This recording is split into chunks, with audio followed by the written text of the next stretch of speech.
The massive screens in Times Square went dark all at once. In fact, every screen across the planet flickered and died simultaneously. For 3 long seconds, the world held its breath. Then they all lit up with the same image, a group of alien beings seated at what appeared to be a formal council table. Captain James Miller stood in the middle of the Pentagon's command center, his coffee cup frozen halfway to his lips. Around him, dozens of military personnel stared at their screens, equally stunned. The alien in the center, a tall being with silvery skin and multiple eyes, spoke in perfect English.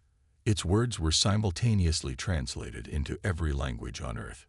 To the inhabitants of Sol 3, designation Earth, and all spacefaring civilizations, by unanimous decree of the Unified Council, representing 572 advanced species, we hereby declare humans as protected sentients under Galactic Law 47b.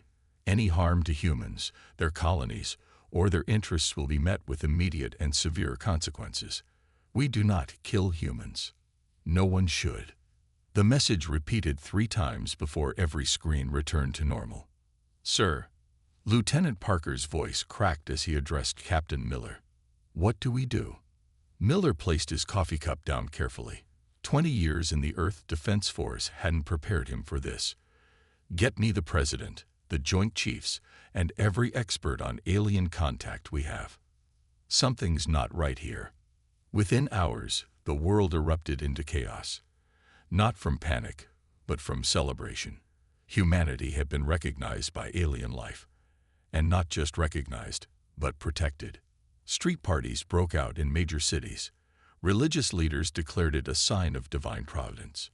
Stock markets soared as companies rushed to incorporate alien-themed products. But in a secure conference room deep within the Pentagon, Captain Miller wasn't celebrating. He stood before a panel of Earth's most powerful leaders, pointing at freeze frames of the alien transmission. Look at their body language, he said, highlighting the aliens' postures. These beings aren't extending protection out of kindness. They're afraid. The President leaned forward. Afraid. Of us. Captain, they're clearly centuries ahead of us technologically. Exactly, Miller replied. So why would they need to announce this? Why make it illegal to harm us? It would be like us making a law not to harm Stone Age tribes. Unless... He paused, letting the implication sink in. Unless they know something we don't, the Secretary of Defense finished. A junior analyst burst into the room, clutching a tablet. Sir, we've detected multiple alien ships at the edge of our solar system. They're forming a perimeter. Miller's jaw tightened. They're not protecting us from others, he said quietly. They're containing us. The room fell silent as the implications sank in. Humanity had indeed made first contact, but not as the vulnerable species they'd imagined themselves to be. Something about humans terrified the most powerful beings in the galaxy so much that they'd rather declare them protected than risk confrontation. As the meeting dissolved into heated debates about next steps, Miller walked to the window overlooking Washington, D.C. below. People danced in the streets, shooting fireworks into the evening sky. They had no idea they weren't celebrating protection. They were celebrating the first hints of humanity's true nature. Miller pulled out his personal tablet and opened a new file. At the top, he typed, Operation Heritage, Investigation into Human Origins. Something in our past made the most advanced species in the galaxy choose to avoid conflict with us at all costs. It was time to find out what that something was. The stars twinkled innocently above the celebrating city, holding secrets about humanity's true nature that even humans themselves had forgotten.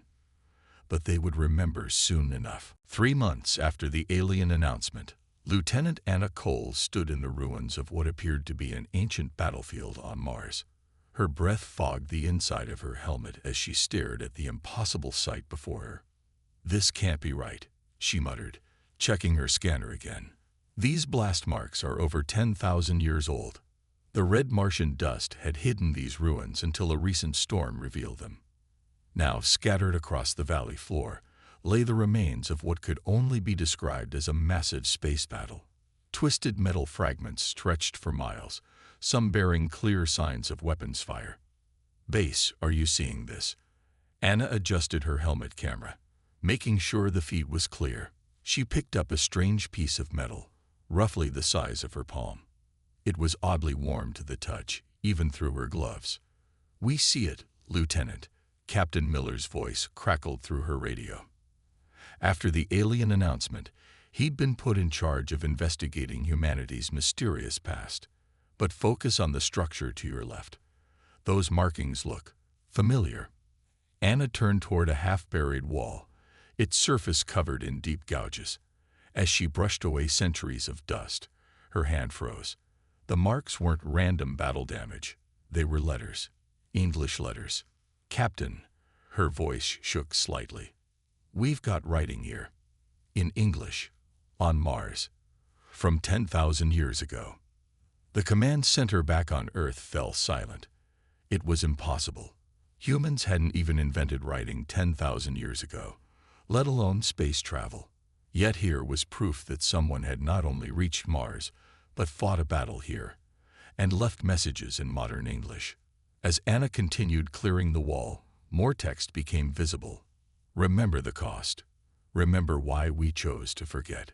Her radio crackled again, but this time it wasn't Captain Miller. "Lieutenant Cole." The president's voice was tense. "We've just received reports from our first deep space expedition. They found similar battlefields around Alpha Centauri, all with the same writing." Anna sat down heavily on a nearby rock, her mind racing. "This is why they're afraid of us, isn't it? We were here before. We fought here before." Back on Earth, Captain Miller stared at the wall of evidence they'd gathered. Satellite scans now showed similar ruins on Europa, Titan, and even Venus. Each site contained the same mysterious writing, all in perfect modern English. "It doesn't make sense," Miller muttered, studying the images. "If humans were capable of interstellar travel in the past, how did we end up back in the Stone Age? And why?" A junior analyst rushed into the room, waving a datapad. "Sir, we've decoded more of the alien transmission's background data. There are references to something called the Great Sleep and the Chosen Regression." Miller's eyes widened as pieces started falling into place. "They didn't just forget about us," he said slowly. "We chose to forget about ourselves." Anna's voice came through the speakers, still transmitting from Mars. "Captain, you need to see this. I found some kind of chamber beneath the battlefield. There's a message here. It says, 'To our descendants, when you reach the stars again, remember that power without wisdom destroyed worlds. We chose sleep over death, peace over power. The galaxy remembers, even if we made ourselves forget.'" The implications were staggering. Humanity hadn't evolved from primitive beginnings. They had chosen to become primitive. They had voluntarily given up their advanced technology, their knowledge, even their memories. But why? As the sun set on Mars, casting long shadows across the ancient battlefield, Anna placed her hand on the wall of text. "What did we do?" she whispered. "What was so terrible that we chose to forget everything?" The answer was out there, scattered across battlefields among the stars. And now, whether they were ready or not, humans were about to remember their true history. Dr. Marcus Reed stared at his computer screen in disbelief. He had run the tests 20 times, and the results were always the same. The DNA samples from modern humans showed something impossible. "This can't be right," he muttered, running his hands through his graying hair. The secure laboratory deep beneath the Pentagon hummed with activity as other scientists worked, unaware of what he had just discovered. Captain Miller entered the lab, followed by Lieutenant Cole, who had just returned from Mars. "Dr. Reed, you said it was urgent." Reed turned his screen toward them. "Look at this DNA sequence. It's not natural. Parts of it are locked, like a computer program waiting for the right command to run." On the screen, complex strands of DNA twisted and turned. Certain sections glowed bright red, showing unusual patterns that no other living species possessed. "When the aliens announced their protection order, they sent us a massive data package," Reed explained. Most of it was diplomatic nonsense, but buried in it was a medical scanner. When I used it on human DNA, he pressed a button, and the screen changed. The locked sections of DNA began to pulse, revealing complex structures hidden within the basic genetic code. Miller and Cole leaned closer, fascinated. These aren't mutations or natural evolution, Reed said quietly. They're engineered, masterfully engineered. Like backup systems waiting to be activated. Backup systems for what? Cole asked. Reed pulled up another screen. Strength, speed, healing, but most importantly, brain function. Our brains are currently using a fraction of their true potential. It's as if someone deliberately limited us. Miller crossed his arms. Or we limited ourselves. Like the message on Mars said, we chose to forget. A young lab assistant burst into the room. Dr. Reed. The subjects in Lab 7. Something's happening to them. They rushed to the observation room overlooking Lab 7, where volunteers had been undergoing basic genetic testing. Through the glass, they watched as one of the subjects, a young soldier, solved a complex mathematical equation in seconds. Another was lifting weights that should have been impossible for someone his size. It's starting, Reed whispered. The locked genes. They're waking up. Miller's phone buzzed. The president's voice was tense. Captain, are you seeing this? We're getting reports worldwide. People are changing, remembering things they never learned, doing things they shouldn't be able to do. In cities across the globe, humans were starting to access abilities that had been dormant for millennia. A construction worker in Tokyo suddenly understood advanced quantum physics. A farmer in Kansas built a working energy converter from spare tractor parts. Back in the lab, Reed pulled up global medical data. The changes are accelerating. It's like our bodies finally remember what they're supposed to be capable of. Lieutenant Cole studied the data. But why now? What triggered this? The alien scanner, Miller realized. It wasn't just for looking at our DNA. It was a key. They accidentally activated what our ancestors locked away. On the screens around them, reports flooded in from around the world. Humans were evolving, or rather, remembering, at an unprecedented rate. The locked potential within their genes was finally being released. Reed's computer beeped with a new alert. Captain, you need to see this. I compared our activated DNA with the alien database. There's a match. He pulled up the file. A species called the Warmakers. They disappeared 50,000 years ago, right after nearly destroying the galaxy in a war that made our world wars look like playground scuffles. The room fell silent as the implications sank in. They weren't just descendants of an advanced civilization. They were the children of the most powerful and feared species the galaxy had ever known. In the lab below, more volunteers were showing new abilities. Humanity was remembering what they used to be. The only question was, would they make the same mistakes their ancestors tried so hard to help them avoid? The genetic legacy of the Warmakers was awakening, and the galaxy watched in terror as their greatest fear came true. The alien ship appeared in Earth's orbit without warning. It was small, barely larger than a passenger jet, and its design was different from the council vessels that patrolled the solar system's edge. Captain Miller stood in the secure communication room, watching the ship on multiple screens. Next to him, Lieutenant Cole and Dr. Reed waited tensely. Captain Miller. The voice came through the speakers, accompanied by a hologram of a tall, thin alien. Unlike the council members, this one looked old, its skin wrinkled and pale. I am the keeper. The council doesn't know I'm here. We don't have much time. Miller glanced at his companions before responding. Why are you here? Because you need to know the truth. The council's protection order isn't kindness. It's fear. Pure, absolute terror. The keeper's image flickered. Do you know what happened the last time someone tried to conquer Earth? On the main screen, images began to play. They showed a massive alien fleet approaching Earth, but the timestamp read 47,392 years ago. 3 star systems died that day. The Keeper continued. Not the people in them, the actual stars themselves. Your ancestors didn't just defeat the invasion. They erased it from existence. The room fell silent. Dr. Reed stepped forward. But how? Even with our awakening genes, we couldn't possibly. Your ancestors created technology that broke the laws of physics. The Keeper interrupted. They could fold space, manipulate time, reshape reality itself. The Warmakers weren't just powerful. They were gods among mortals. More images appeared.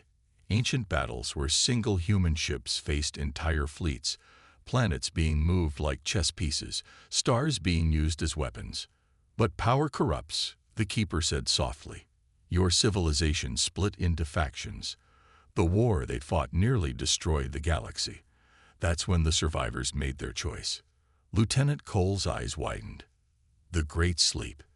The chosen regression.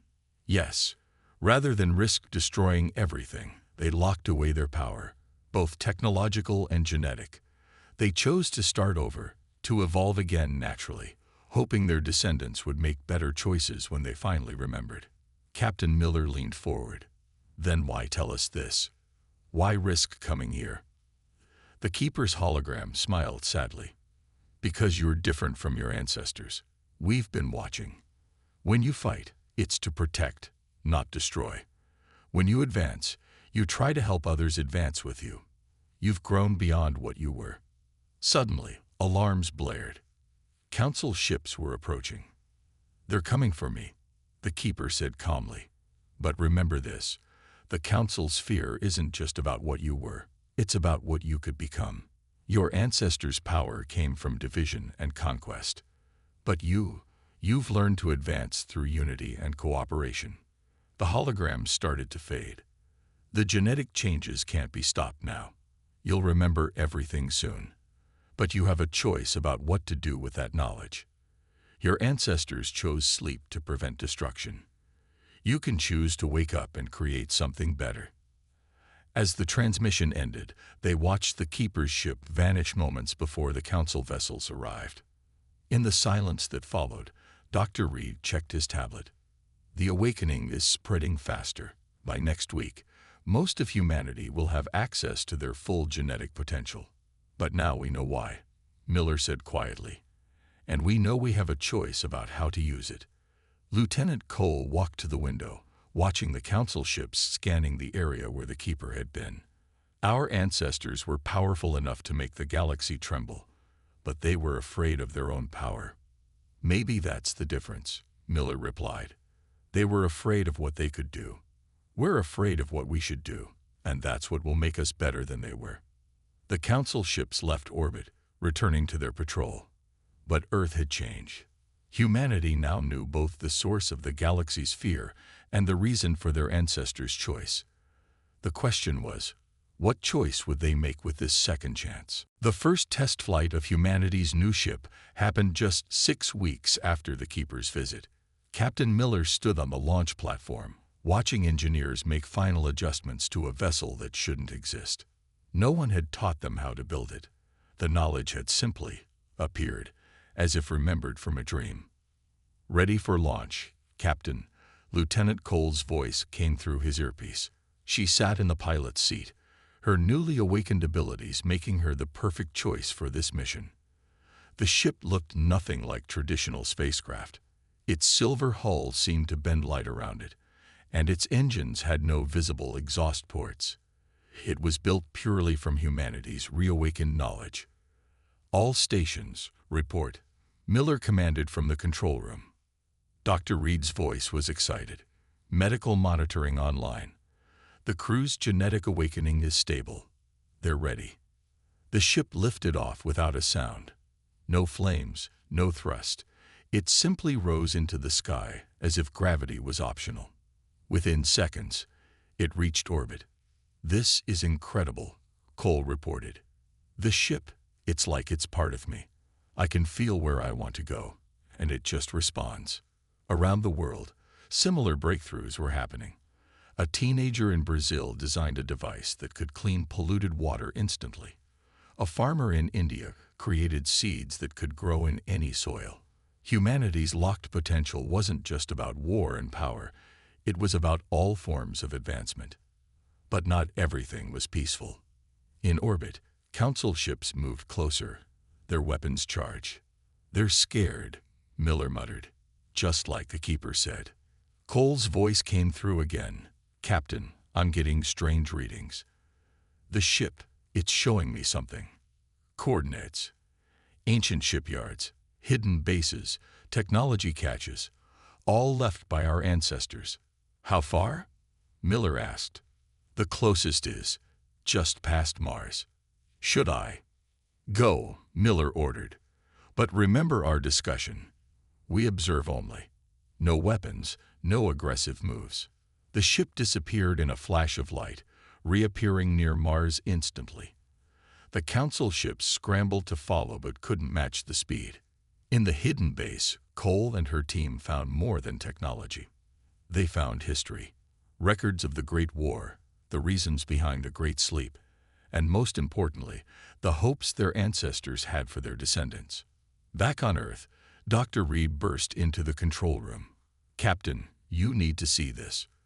The awakening. It's not random. The genes aren't just activating, they're choosing." On his tablet, data streamed showing genetic patterns. "Look," he pointed, "aggressive tendencies are being suppressed.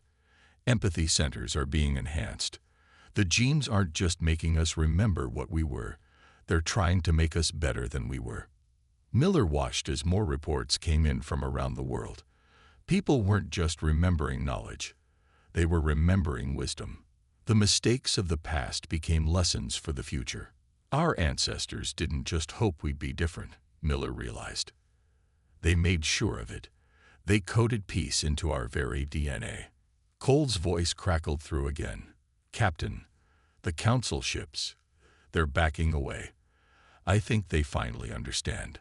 We're not here to reclaim our ancestors' empire. We're here to build something new." The ancient base lit up, sharing its secrets with its children's children. But these weren't weapons of war or tools of conquest. They were the keys to advancement, to healing, to growth. Humanity was awakening, but not to the nightmare the Council feared. Instead, they were waking up to the dream their ancestors had sacrificed everything to give them. The chance to do things right this time. As the Earth turned below them, the new ship glowed with power that could shatter stars. But its crew looked not toward conquest, but toward connection. The awakening wasn't an end, it was just the beginning. The great hall of the Unified Council fell silent as 3 humans walked in. Captain Miller led the group, with Lieutenant Cole and Dr. Reed following close behind.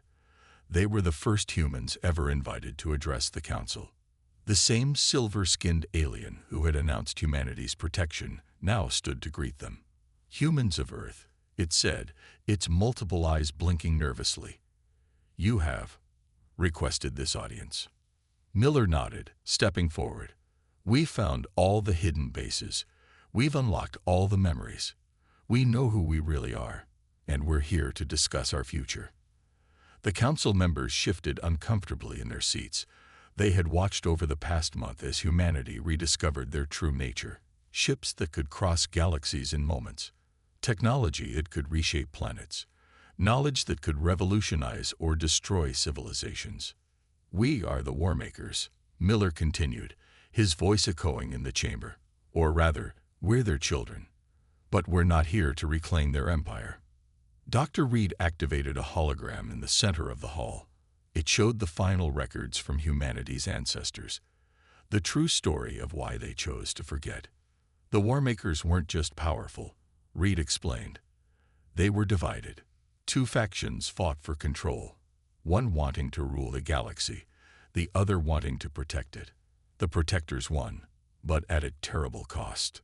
The hologram showed massive battles, entire solar systems caught in the crossfire of a civil war that nearly destroyed everything. Lieutenant Cole stepped forward. "Our ancestors made a choice. Instead of ruling a broken galaxy, they chose to start over. They locked away their powers, their memories, their technology. Everything that made them great and terrible. But they didn't just make us forget, Miller added. They made us better. They coded wisdom into our DNA alongside power. They made sure that when we finally remembered, we'd be ready to handle it. The council leader leaned forward. And now that you remember, what do you want? Miller smiled. Peace, partnership, progress. We're not the war makers anymore. We're something new. The hologram changed, showing humanity's achievements since the awakening. New medical technologies that could heal any disease. Environmental systems that could restore dying planets. Ships that could help establish colonies on worlds once thought uninhabitable. We understand why you feared us, Miller said. Why you tried to contain us with your protection order. But we're not asking for your protection anymore. We're offering ours. Murmurs spread through the council chamber. You would protect us? The leader asked, confused. Our ancestors were called warmakers because they could destroy anything, Cole explained. We want to be known for what we can create, what we can save, what we can build. Dr. Reed displayed one final hologram, plans for a new age of galactic cooperation. We have the power to reshape worlds, he said. But this time, we want to reshape them together, with everyone's input, for everyone's benefit. The council chambers erupted in discussion. Some members argued for caution, others for acceptance. But as they debated, Miller turned to his companions. Our ancestors would be proud, he said quietly. They gave up everything to give us this chance.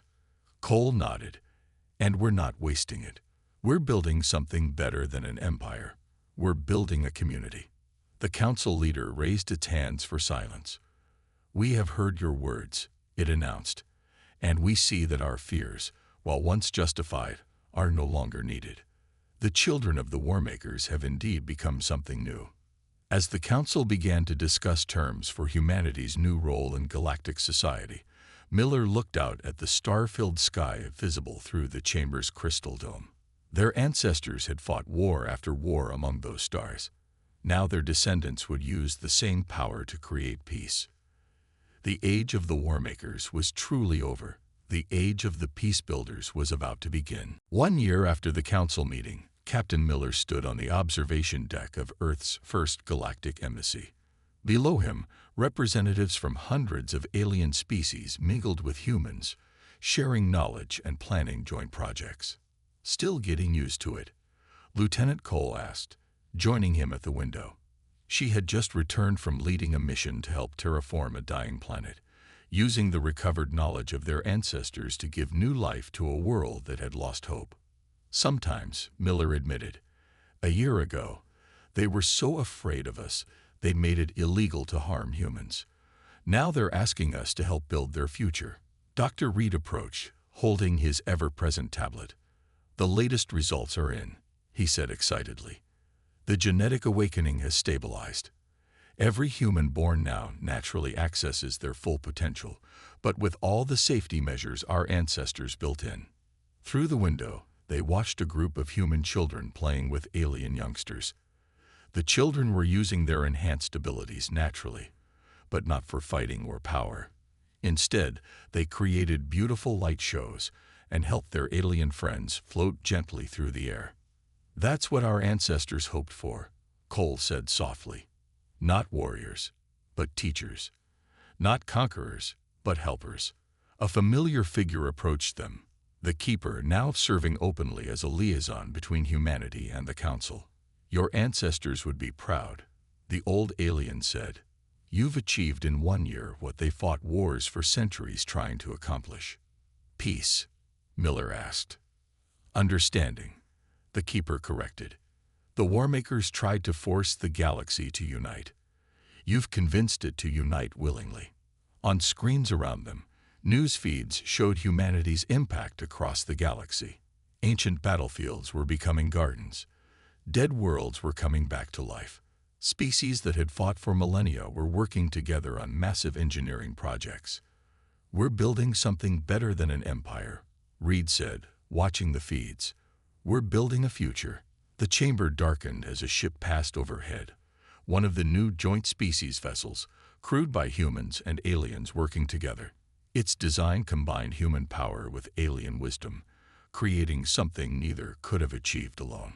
The Council has a new announcement to make, the Keeper said with what looked like a smile. They want to change your species designation. Miller turned. Oh. From protected sentience to guardian species, the Keeper explained. They believe you've earned it. A small alert sounded on Miller's communicator. Another world needed help. Another species needed teaching. Another problem needed solving. But this time, humanity wouldn't face it with weapons and war. They would face it with wisdom and cooperation. Ready for another mission? He asked his companions. Cole grinned. Always. The real question is, are they ready for us? Reed checked his tablet one last time. All readings normal. The children of the Warmakers are officially becoming the parents of peace. As they prepared to leave, Miller took one last look at the gathered species below. A year ago, they had trembled at humanity's awakening power. Now they celebrated it, because humans had chosen to use that power not for themselves, but for everyone. The ancient message they had found on Mars now hung on the embassy wall, but with a new line added below it. Remember the cost. Remember why we chose to forget. And beneath it, remember why we chose to return, not to rule but to serve. The children played below, human and alien together, while above them ships of joint design carried mixed crews to help other worlds. The age of fear was over. The age of cooperation had begun. Humanity had finally awakened, not to the nightmare everyone feared, but to the dream their ancestors had sacrificed everything to give them. The chance to use their power not for war, but for peace. And the galaxy was better for it.